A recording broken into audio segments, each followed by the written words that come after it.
교육자로서 40년 넘게 살아오면서 제가 한결같이 추구해온 목표는 오직 우리 아이들의 행복한 배움과 성장이었습니다. 교육에서 가장 중요한 가치는 경쟁에서 이기는 것이 아니라 건강한 공동체의 일원으로 함께 더불어 살아가는 법을 배우는 것입니다. 학생들이 치열한 경쟁에서 벗어나 서로를 존중하고 함께 어울려 살아가는 법을 배우는 학교를 만들기 위해 최선을 다하겠습니다.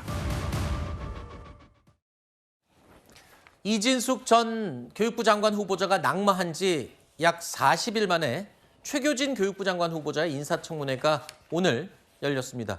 그런데 주로 논문 표절이 문제였던 이진숙 전 후보자와는 달리 최교진 후보자는 논문 표절은 물론이고 정치적인 편향성, 음주운전, 그리고 북한에 대한 옹호 발언 등 각종 의혹들이 줄을 잇고 있습니다. 오늘 오전에 인사청문회에서 최교진 교육부 장관 후보자는 대학원 석사과정 당시에 장학금 수령 내역을 제출하지 않은 것에 대해서 야당의 질타를 받기도 했습니다. 본인이 장학금 수령 현황을 왜 공개를 안 하죠? 교육에서 장학금이라는 게 굉장히 민감합니다. 제가 뭐 지금 다른 이야기 안 하겠습니다. 또 뭐 정치적 공세는 이런 말 나올 거기 때문에 이거 뭐 끌리는 거 없으면 내놓으시면 되잖아. 이게 뭐 문제라고 그거 자신 있게 내놓으시면 되잖아요. 그래서 동의 여부에 X 치셨는데 내실 거죠? 답 주세요. 예. 아니 그러니까 좀 얼굴 한번 보는 거지 뭐 또 그거 갖고 보라.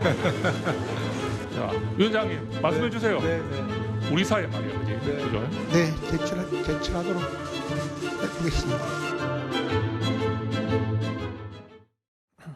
최교진 교육부 장관 후보자는 지난 2021년 대선 직후에 문재인 전 대통령의 패배를 아쉬워하는 지인의 글, 제목이 여전히 부끄러운 부산, 이 글을 자신의 SNS에 공유하기도 했었는데요. 이에 대해서 오늘 신중하지 못한 공유였다면서 공개 사과를 했습니다. 하지만 해당 글에 다른 지역에 대한 폄하 내용도 있다면서 사과를 하라는 야당의 말에 대해서는 또 이런 대답을 했습니다.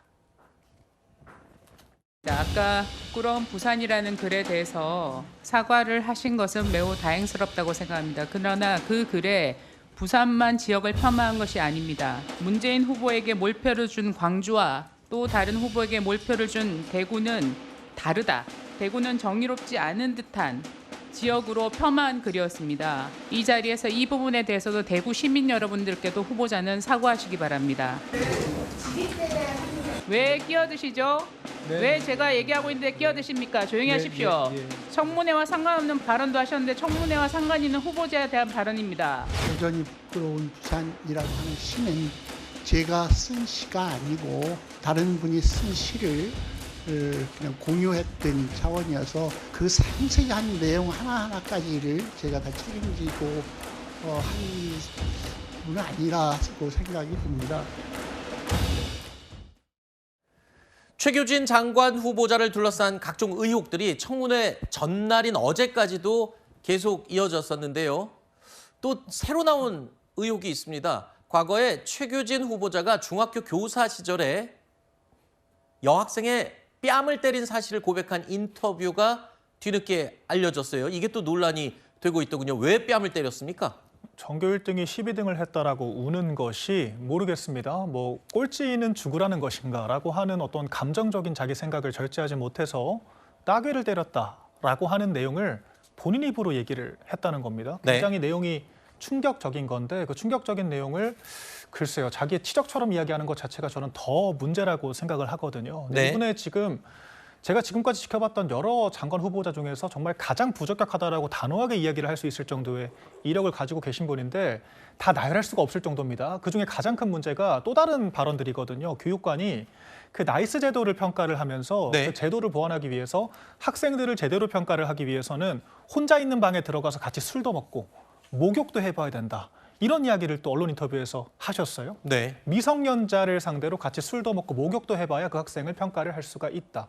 이런 교육감을 가진 사람이 교육부 장관으로서 감히 자격이 있다라고 볼 학부모가 얼마나 있겠습니까? 이런 부분들 때문에 박순애 전 장관은 음주운전 전력 하나만 가지고 낙마를 했습니다. 정교조와 민주당이 정말 대대적인 공세를 취했는데 이렇게 다채로운 의혹을 가지고 있는 이 최교진 후보자에 대해서는 여당과 정부가 모두 부적격하지 않다라고 이야기한 것 자체가 이 정권의 인사의 수준을 보여주고 있다라고 생각을 합니다. 지금 새롭게 논란이 계속 나오고 있어요. 아까 처음에 얘기했던 중학교 교사 시절에 학생 뺨을 때린 그 사건에 대해서 어떻게 보세요, 대변인님은? 정말 잘못된 거죠. 그렇죠? 저도 한 30년 전에 학교 다닐 때 선생님한테 뺨 맞은 적 있거든요. 네. 지금도 기분이 나빠요. 네. 그러니까 그것은 상처가 남아있다는 거예요. 잘못된 겁니다.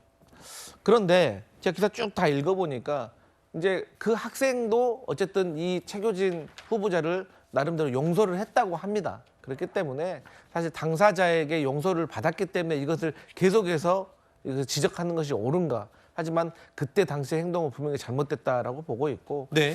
이제 교육부 장관이 한 번 낙마했잖아요. 네. 두 번째입니다. 그러다 저희 민주당으로서 상당히 절실한 면이 있습니다. 네. 그런 면에서 참 최교진 후보자의 어떤 논란이 나올 때마다 가슴이 좀 섬뜩해요. 네. 그래서 어쨌든 본인이 해명을 최대한 좀 해명하고 뭐 잘못한 게 있으면 용서 구하고 이런 식으로 해서 좀 청문회를 좀 안정적으로 마무리했으면 좋겠다 이런 생각입니다. 알겠습니다.